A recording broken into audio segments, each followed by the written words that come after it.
Bonjour, je suis tombé sur une correspondance du ministre de la fonction publique et de la réforme administrative.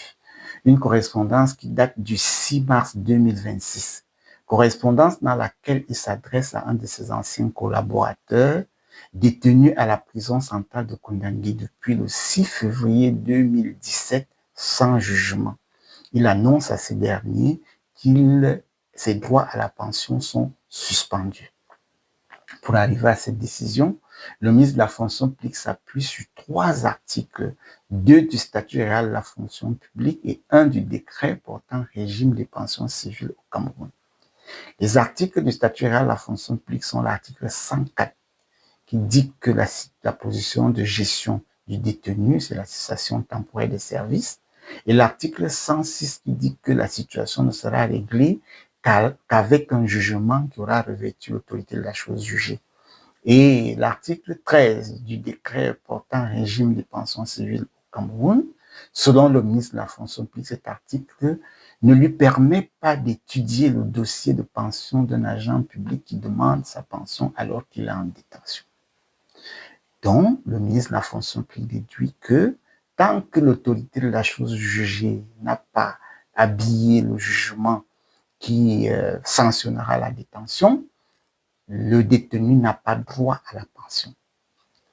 Voilà donc une situation que j'ai toujours décriée en disant que le Cameroun et le chef de l'État sont desservis par l'incompétence de certaines administrations.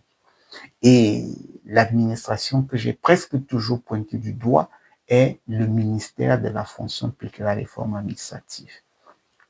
Parce que le ministre de la fonction publique et ses collaborateurs ne se rendent pas compte que par une simple lettre, ils viennent de suspendre ce qu'on appelle les droits protégés. Le droit à pension, comme le droit à la santé, le droit de la vie et d'autres droits, sont ce qu'on appelle des droits protégés.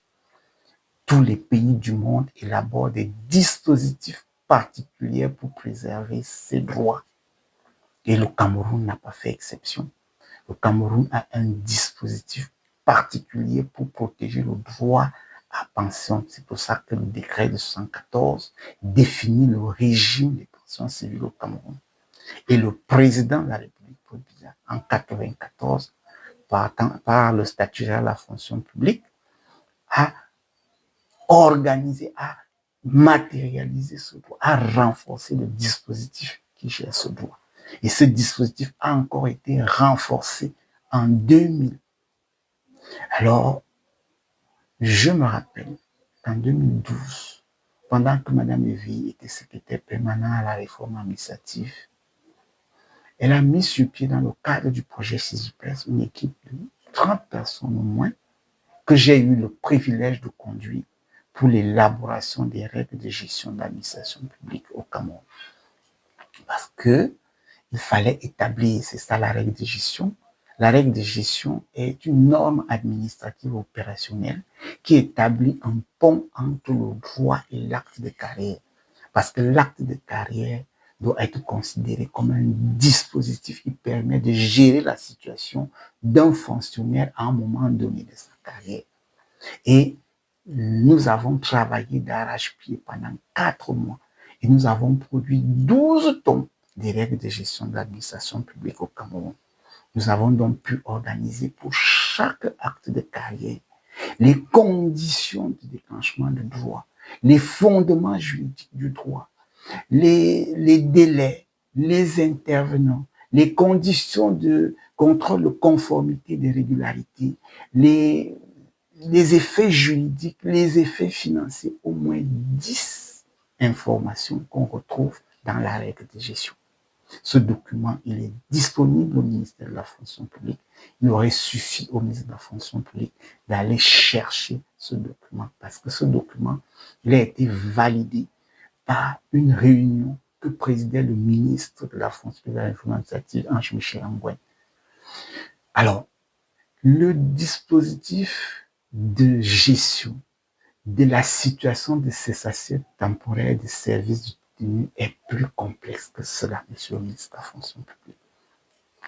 Vous avez délibérément travesti l'article 105 qui oblige le ministre de la fonction publique à prendre un acte, une décision pour constater la cessation temporaire du détenu.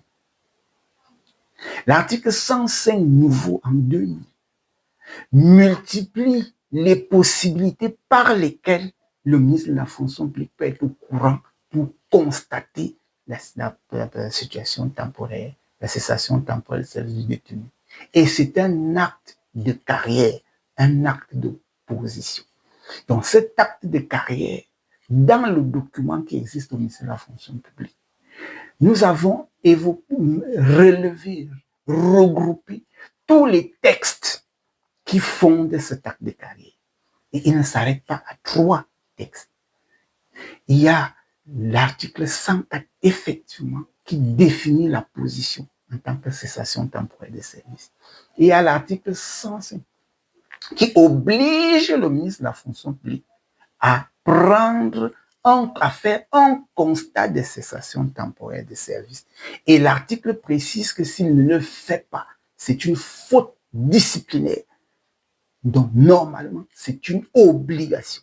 Et c'est donc de cette obligation qu'intervient l'article 106 pour dire que les mesures conservatoires prises dans le constat de cessation temporaire de service vont être levées à la fin. C'est ce que l'article 106 dit, que la situation sera définitivement réglée partant des mesures conservatoires à la fin.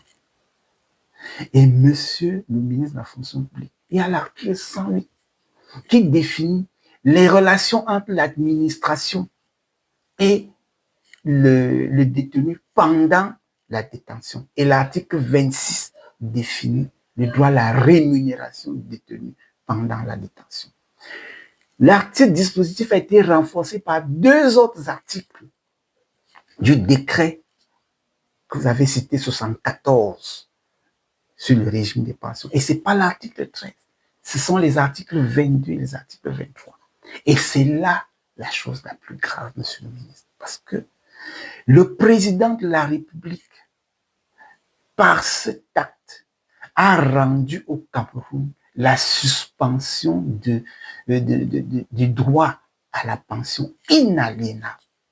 Parce que même dans les conditions, article 22 alinéa 2, même dans les 2 conditions où la pension peut être suspendue, c'est-à-dire pour un acte disciplinaire, une sanction disciplinaire, ou pour des déchéances prononcées par un juge, la loi, le décret camerounais prévoit que la famille de la personne a droit aux 50% de la pension. Et les allocations familiales sont intouchées. Donc, le dispositif de la gestion de la situation du détenu en matière de pension est plus complexe que celui que le ministre a fait. Et frauduleusement ou malicieusement, le ministre a refusé de consulter les documents de son prédécesseur. Malicieusement, le ministre a travesti le décret, l'article 13. Malicieusement, le ministre a évité de faire comprendre qu'il n'a jamais signé un constat parce que aucune autre décision ne peut être prise si le constat de cessation temporaire de service, l'acte n'est pas signé. C'est comme si, parce qu'on est en concubinage, on est marié. Tant qu'on n'a pas un acte de mariage, on n'est pas marié. C'est un peu comme un fonctionnaire. Tant qu'il n'est pas intégré, tant que l'acte qui définit la situation d'être intégré n'est pas signé, vous n'êtes pas intégré et vous ne jouissez d'aucun avantage dû à l'intégration. C'est de la même façon qu'un constat de cessation temporaire de service qui n'a pas été constaté, une cessation temporaire de service qui n'est pas signée. Aucune décision juridique ne peut être déduite si le constat n'est pas signé. Monsieur le ministre de la fonction publique, je crois qu'il est important que vous ayez l'humilité de consulter soit vos prédécesseurs, soit tout au moins les documents qui existent pour gérer des situations complexes, des situations qui ont été gérées avant vous. Sinon, nous nous trouvons dans une situation de régression institutionnelle. Donc, je crois que je ne pouvais pas me taire parce que, comme je l'ai toujours dit, il y a une responsabilité sociale, il y a une responsabilité sociétale, il y a une responsabilité morale vis-à-vis de la gestion des personnes. Chaque fois qu'on a affaire à la gestion des personnes, on se défait des humeurs, on se défait des... On a l'humilité d'aller à la recherche d'informations. Je vous remercie.